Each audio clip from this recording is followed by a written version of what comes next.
Trump represents the people, part 2. We live in strange times, at a particularly strange moment in these strange times. I am offering what many will take to be extremely strange analyses of Trump and Trumpism. The usual rhetorical move at this point would be to assuage everyone's fears at the outset.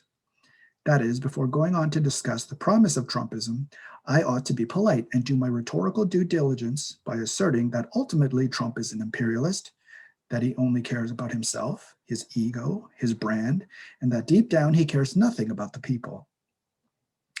I may also be obliged to say that I, as a communist, do not actually support Trump in the long run or some such thing, or that I prefer Trump because he speeds up the process of imperial decay to which capitalism will in all likelihood succumb anyhow. At no point ought I to assume that Trump is a man with any shred of integrity, that he cares at all about fairness or accountability in any serious capacity, that he is in any way a serious student of American history, nor that he actually loves and wants to see thrive the country in which he was born and raised. All of these latter possibilities have been negated by imperial propaganda, the same sort that creates Hitler-esque monsters out of all of America's enemies like Stalin, Mao, Milosevic, Saddam, Mugabe, Assad, Putin, and even President Xi. So to begin, since imperial propaganda creates the reality we live in, I should tip my hat or nod my head in polite agreement to at least some of propaganda's characterizations. If I refuse to say anything bad about the West's train of Hitler-esque monsters, I should at least take a brief moment to mention that some measure of the hysterical characterizations we all know of Donald Trump have at least some basis in reality. I have no interest in doing this at all, nor in establishing my communist bona fides at the outset either. Rather, I think it makes good common sense to proceed, as difficult as it might be in this climate, by assuming that Donald Trump is actually a human being. Entertaining such a possibility may be a true test of one's humanity, which may further entail that Democrats and their supporters, with absolutely no capacity for doing so, for the most part are far more inhumane than they think, and that they themselves are more suitable candidates comprising the train of monsters they have no difficulty spotting everywhere else. One such monster routinely gawked at by liberals is Chairman Mao. The outrageousness of the coming comparison will irk pretty much everyone on the planet of every political stripe. This hardly seems a germane point of comparison. I don't want to suggest that the two men would see eye to eye on very much at all, but Trump is making moves that could be construed as Maoist. As both a theorist and combatant, Mao famously weighed in on the dialectical historical analysis of class struggle by isolating revolutionary potential in the peasant rather than proletarian classes proper. The usual trajectory of class struggle follows the Marxist-Leninist line that class consciousness breeds within or out of the filth of industrial exploitation. With no industry comes no opportunity for struggle. Mao rather unambiguously added the peasantry to the class struggle, essentially nominating them as potential historical actors as well. Marxism, Leninism, Maoism respects a trajectory of class struggle whereby the proletarian base is expanded for maximal revolutionary efficacy. Marxism, Leninism, Maoism, Trumpism?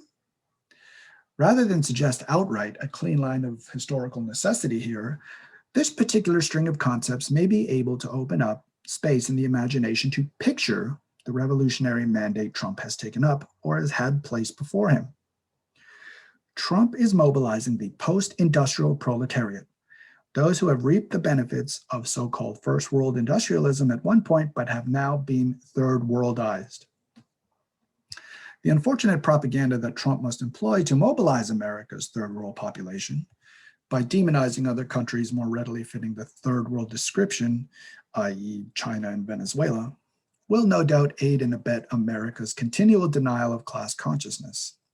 Nor does it help when hapless socialist leaders prematurely congratulate fake president-elects. However unlikely that Trump will usher in any type of watershed moment of class awakening among America's most dispossessed, there is potential to see him, if one chooses, as a viable link in the chain towards something like class consciousness in America. This may involve many more decades and many more links beyond Trumpism. Yet one could commit to the power and potential of the people in America this way, albeit with no real way of knowing how it might all play out. Like all commitments, one must place one's bets at the outset. One simply cannot first wait to see if, in this instance, the people are actually capable of achieving class consciousness before throwing one's lot behind them. These are the same sorts of convictions, if I may, of those who would have abandoned Mao during the Long March and sidled right up with Jiang, the fake president-elect of China, nominated by equally fake Western news and propaganda outlets at the time. Only China's deplorables stayed with Mao and kept fighting to the very end. That end, of course, was total victory, albeit 12 years later. The only other option would be to wait for America's pending collapse, betting on the fact that its inability to see class warfare marks its departure point into fantasyland. From there, it stands to reason that any nation actively allied to fantasy and not reality is destined to succumb to its own lies in cataclysmic fashion. This is a simplistic and childish understanding of history. Imperialism is very happy if, in your own self-righteousness, you avoid the historical arena altogether. Comrades who insist on doing exactly this, I believe, do so because committing to Trump, Trumpism, and the people in America may be a fight spanning much longer than 12 years. Better to just put Biden in the White House and even avoid thinking about such long, protracted struggle. Sleepy Joe, that is, also puts comrades to sleep, allowing them to continue their charade of speaking truth to power, offering armchair critiques of imperialism without facing the burden of actually having to choose a side, and possibly choosing incorrectly. Yet the struggle continues apace now at the heart of the imperial empire, the Oval Office itself. Banally demonizing both sides masks a severe problem of nerve behind supposed intellectual strength. Once again, doing so betrays an allergic inability to enter the arena of history and actually make a choice. To wait for the holiest of holy comrades to lead us to the promised land is a denial of historical responsibility. True third world combatants do not have the luxury of waiting for such souls. Maos are not so readily forthcoming. For the time being, not only is Trump willing to fight third world battles that urgently require fighting, but he can actually win. We are entering days and weeks and months ahead of extreme anal clenching. Holding on to the plethora of lies by graciously accepting Biden's win will prove worse than the alternative. At some point, psychologically assaulted Americans and English speakers worldwide will have to relent, learn to stop worrying and just love conspiracies. They will have to face the most harrowing of scenarios. The conspiracies aren't conspiracies at all, but merely business as usual in the late stages of a metastasized global capitalism now in its terminal stage. Get right with Jesus about this.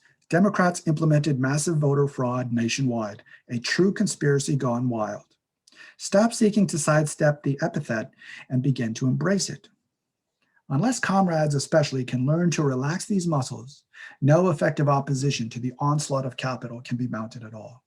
We will trip over ourselves eternally trying to distinguish between and decipher the fine line between legitimate, evidence-based opposition and that beyond the bounds of genteel resistance. But naturally, whatever threatens the status quo will be placed off limits to mainstream thoroughfare with increasing frequency. One will go crazy trying to stay confined within the set parameters of acceptable intellectual discourse. One must have the courage to break out and break free now. This is the only hope for sanity, concomitant with making a free choice. It is the only way to become, if only intellectually at this point, a true historical combatant oneself. Someone who is finally willing to choose a side rather than equivocate endlessly over evidence. For instance, one doesn't require the ability to recite on cue a long litany of America's abuses to know that America routinely overturns election results they do not like. From there, it is simply common sense to know that America is now doing this to itself. It makes no sense to side with Mossadegh, Allende, Sankara, Aristide, Chavez, Zelaya, Yanukovych, or Morales, just to name a few, against blatant US interference, only to then attack the man pushing back against precisely the same sort of interference. Those more interested in attacking Trump in his fight against the deep state have revealed themselves as naked imperial apologists. The comparison I want to make here is neither historical nor dialectical. It is metaphorical. Donald Trump is Mossadegh, Allende, Sankara, Chavez, Aristide, Zelaya, Yanukovych, Morales, and a host of others. Forces of history have granted Donald Trump third world credibility. Yet astonishingly, as sitting president of the United States, he has opportunity to take up third world grievances with first world state apparatus. He is willing, like Mao during the Cultural Revolution, to use the power of state to undermine the state. However much you may cringe at such a comparison, you will never in 1,000 years, either by logical or dialectical necessity, get a man at the head of the imperial empire willing to risk his own skin to press what is at least nominally a third world affair, who is willing further to use a first world hammer to demand third world redress. Trump is not only the American people, Trump could be construed as the people, at the very least, if only for a brief historical juncture, the people's best hope. For those dumbfounded by the idea of Trump having anything at all to do with any person of color, allow me to clarify further. Here is where race really matters. The most decimating act of white privilege is having the audacity to assert a fake reality you prefer while denying the reality and existence of those suffering on the receiving and less fortunate end of your distorted worldview. The Democrats and their supporters reek of such privilege. Assert as true the election results and worldview you like. Deny as false the election results and worldviews you don't. Furthermore, as long as a few comprador colored heads are participating in the plunder and propaganda, all the easier it becomes to naively believe that such participation demonstrably shows that things are getting better, Barack Obama, and that the institutions of power to which we are subservient actually care about redress, AOC. These are the founding myths and intellectual modus operandi for American military and election interference worldwide. Those who rail against such interference abroad but cannot see the same forces at work on their own institutions or even their own psyches have on permanent blinders. They deny the horrors and atrocities of bombing brown people by instead championing a brown person's right to push the button. They have become imperialism's unwitting accomplices. The subsequent need to deny this fact will entail they howl all the more vociferously against Donald Trump. He becomes the cultural lightning rod around which the pent-up resentments and confusions bred within a liberal intellectual prison house coalesce. A prison house of language, by the way, which conveniently asserts itself as post-politics and ideology altogether. As liberal reality cracks to be revealed as everything its staunchest supporters believe themselves to be allied against, a scapegoat becomes necessary. The violence behind this sort of awakening is much worse than the revolutionary violence of people actually fighting for progressive rights. The violence of a brainwashed class of liberal do-gooder racists is far more likely to imperil the world than the so-called white trash Nazi variety, which is another convenient scapegoat for globalism's failures, like Trump. That is to say, these brainwashed souls can never break from this spell in any productive capacity to be humbled by some final recognition of truth with acts of forgiveness and reconciliation to follow. The pent-up liberal rage to come will of necessity spill over, BLM, for example, all the while being branded by even more deranged progressive propaganda slogans. This material fact is as good a place as any from which to formulate a clear and definitive prophecy that America indeed is headed for all-out civil war. The unwitting apologizers for a system of imperialism and domination will be its greatest defenders to the very bitter end. Comrades can choose whether or not to struggle with the people against such forces or just wait and see.